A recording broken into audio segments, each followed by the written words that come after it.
वंदे मातरम भैया बहन। आज हम तीसरा लेसन पढ़ेंगे संश्लेषित रेशे।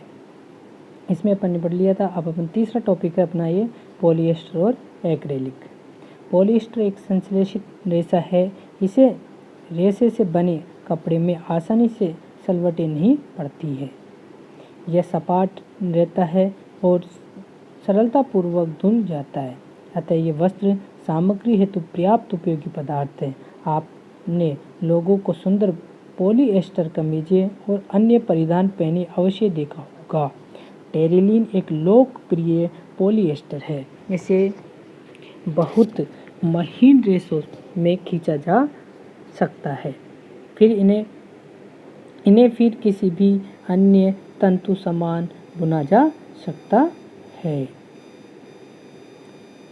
पेट यानी PET पॉलीएथिलीन टरथेलेट, ये इसका पूरा नाम है PET का, एक बहुत सुपरिचित प्रकार का पॉलिएस्टर है। इसका उपयोग बोतलें, बर्तन, फिल्म, तार और अन्य वस्तुओं बहुत से उपयोगी उत्पादों के निर्माण हेतु किया जाता है।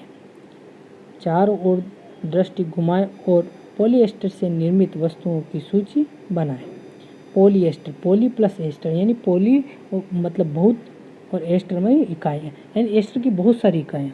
वास्तव में एक रासायन जो एस्टर कहलाता है कि इकाइयों के पुनरावृत्ति से बनता है, यानी बार बार पुनरावृत्ति का मतलब बार बार दोहराना। एस्टर वे रसायन हैं जो फलों को उनकी गंध प्रदान करते हैं। निर्मित कपड़े पॉलीकोट, पॉलीवूल, टेरिकोट आदि नामों से बेचे जाते हैं। जैसा कि नाम सुझाते हैं, ये कपड़े दो प्रकार के रेशों को मिलाकर बनाए जाते हैं। पॉलीकोट यानी poly plus coat, polyester poly और एस्टर और कपास का मिश्रण है। पॉलीवूल पॉलीएस्टर और ऊन का मिश्रण है। पॉलीकोट तो किसका है? पॉलीएस्टर और कपास का मिश्रण आ गया और पॉलीवूल पॉलीएस्टर और ऊन का मिश्रण आ गया। हम सर्दियों में स्वेटर पहनते हैं तथा शाल तथा कंबलों का उपयोग करते हैं। इसमें से बहुत से वास्तव में प्राकृतिक ऊन से निर्मित नहीं होते, यद्यपि वे ऊन के सदृश दिखाई देते हैं। ये अन्य प्रकार के संश्लेषित रेशों से तैयार किए जाते हैं जो एक्रिलिक कहलाते हैं। प्राकृतिक स्रोतों से प्राप्त ऊन काफ़ी महंगी होती है, जबकि एक्रिलिक से बनी वस्तुएं अपेक्षाकृत सस्ती होती है। यह विविध रंगों में उपलब्ध होती है। संश्लेषित रेशे अधिक टिकाऊ और पहुंच के भीतर होते हैं। पहुंच मतलब ये में हम खरीद सकते हैं, जिससे ये प्राकृतिक रेशों की अपेक्षा अधिक लोकप्रिय है। आप पूर्व में प्राकृतिक रेशों को जलाने का क्रियाकलाप कर चुके हैं। क्रियाकलाप 3.6 कक्षा 7 में आपने पढ़ा है। यदि आप संश्लेषित रेशों को जलाने का प्रयास करें तो आप पाएंगे कि इनका व्यवहार प्राकृतिक रेशों से भिन्न है। आप ये भी पाएंगे कि संश्लेषित रेशे गर्म करने पर पिघल जाते हैं। ये वास्तव में संश्लेषित रेशों का एक हानिकारक गुण है, क्योंकि यदि छोटे बच्चे होते हैं, ये इन रेशों को जला लेते हैं और या मान ली किसी दुर्घटना में आग पकड़ लेते हैं तो ये हमारे शरीर के चिपक जाते हैं, इसलिए इनका हानिकारक बताया गया है। यदि वस्त्रों में आग लग जाती है तो यह बहुत आपदाजनक हो सकता है। कपड़ा पिघल जाता है और पहनने वाले व्यक्ति के शरीर से चिपक जाता है। अतः हमें प्रयोगशाला अथवा रसोई घर में कार्य करते समय संश्लेषित वस्त्र नहीं पहनने चाहिए। संश्लेषित रेशे पेट्रोलियम मूल के कच्चे माल जो पेट्रो रसायन कहलाते हैं से विविध प्रक्रमों द्वारा तैयार किए जाते हैं। देखो संश्लेषित रेशों के गुणधर्म। कल्पना कीजिए कि आज वर्षा का दिन है। आप किस प्रकार का छाता प्रयोग में लाएंगे और क्यों? संश्लेषित रेशे अद्वितीय गुणधर्मों वाले होते हैं जो इन्हें परिधान सामग्री हेतु लोकप्रिय बनाते हैं। ये शीघ्र सूखते हैं, अधिक चलाव का, महंगे, आसानी से उपलब्ध और रख रखाव में सुविधाजनक है। निम्नलिखित क्रियाकलाप संपादित कीजिए और स्वयं सीखिए। क्रियाकलाप 3.2। एक आकार के 2 कपड़े के टुकड़े लीजिए, प्रत्येक लगभग आधा मीटर वर्ग का हो। इसमें से एक प्राकृतिक रेशों से निर्मित होना चाहिए, दूसरा संश्लेषित रेशों से निर्मित हो सकता है। इन टुकड़ों के चयन हेतु अपने माता पिता की मदद ले सकते हैं। टुकड़ों को पृथक बीकरों या मग्गों में भिगोएं, इनमें बराबर मात्रा में जल भरा हो। 5 मिनट बाद कपड़ों के टुकड़ों को पात्रों से निकाल लीजिए और उन्हें कुछ मिनट धूप में फैलाएं। प्रत्येक पात्र में शेष रहे जल के आयतन की परस्पर तुलना कीजिए। क्या संश्लेषित रेशे प्राकृतिक वृक्षों की अपेक्षा कम जल सोखते हैं? क्या ये सूखने में कम समय लेते हैं?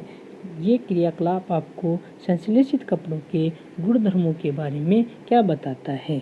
अपने माता पिता से इन कपड़ों के प्राकृतिक रेशों की तुलना में चिर स्थायित्व यानी टिकाऊपन, मूल्य और रख रखाव के विषय में जानकारी प्राप्त करें। तो आप सब जानते हो भैया बहन, संश्लेषित रेशे होते हैं या आसानी से सूख जाते हैं, कम महंगे होते हैं, ठीक है, और इनका रख रखाव भी आसानी से किया जा सकता है। इनको किसी विशेष रख रखाव की आवश्यकता नहीं होती है, इसलिए ये अधिक लोकप्रिय है। अब आता है अपने प्लास्टिक। प्लास्टिक आप जानते हो हमारे घर में रोज़ काम में हर वस्तु होती है, प्लास्टिक की बनी होती है। जग, मग्गा, टप, बाल्टी, नल की टोंटी, ये सभी प्लास्टिक की बनी होती है। और पॉलीथीन जो अपन लेके आते हैं मार्केट से, ये भी प्लास्टिक का ही प्रकार है। तो आप घर पर प्रतिदिन काम में आने बहुत सी प्लास्टिक की वस्तुओं से परिचित होंगे। इस प्रकार की वस्तुओं और उनके उपयोग की एक सूची बनाएं। संश्लेषित रेशे की तरह प्लास्टिक भी एक बहुलक है। सभी प्लास्टिकों में इकाइयों की व्यवस्था एक ही प्रकार की नहीं होती। कुछ में ये रेखीय होती है और अन्य में ये तर्कबद्ध हो सकती है। जैसे ये पहला जो दे रखा है 4 डिब्बे, ये रेखीय है, और ये जो दूसरा दे रखा है ये क्रमबद्ध है, क्रॉस में एक दूसरे से बंधे हुए हैं, रेखिक और क्रॉसबद्ध। प्लास्टिक की वस्तुएं सभी संभव आकारों और साइजों में उपलब्ध होती हैं। आप सब जानते हैं हर प्रकार की वस्तु अलग अलग प्रकार की आती है प्लास्टिक की, तो हर प्रकार की वस्तुएं बनी होती है प्लास्टिक से। जैसा आप चित्र 3.7 में देख सकते हैं। क्या आपको आश्चर्य नहीं होगा कि ये कैसे संभव है? तथ्य ये है कि प्लास्टिक आसानी से सांचे में डाला जा सकता है, अर्थात इसे कोई भी आकार दिया जा सकता है। प्लास्टिक का पुनर्चक्रण हो सकता है, इसे पुनः प्रयुक्त किया जा सकता है, इसे रंगा और पिघलाया जा सकता है, इसे बेलकर चादरों में बदला जा सकता है, अथवा इसकी तारें बनाई जा सकती है। इसलिए इन्हें अब इतने विभिन्न प्रकार के उपयोग हैं। दे रखा है कुर्सी दे रखी है, बाल्टी, खिलौना गाड़ी, और ये अपने प्लास्टिक का गिलास। प्लास्टिक निर्माण की वस्तुएं हैं। Polythene, poly plus ethene plastic का एक उदाहरण है जो सामान्य उपयोग में आने वाली पॉलीथीन थैली बनाने के काम में आता है। अब आप स्वयं प्लास्टिक के टुकड़ों को मोड़िए। क्या सभी प्लास्टिक वस्तुएं सरलतापूर्वक मोड़ी जा सकती है? क्या आप देखेंगे कुछ प्लास्टिक की वस्तुएं सरलतापूर्वक मोड़ी जा सकती है, जबकि कुछ मोड़ने हेतु बल लगाने पर टूट जाती है। जब हम प्लास्टिक की बोतल में गर्म जल डालते हैं तो वह विकृत हो जाता है, ऐसा क्यों?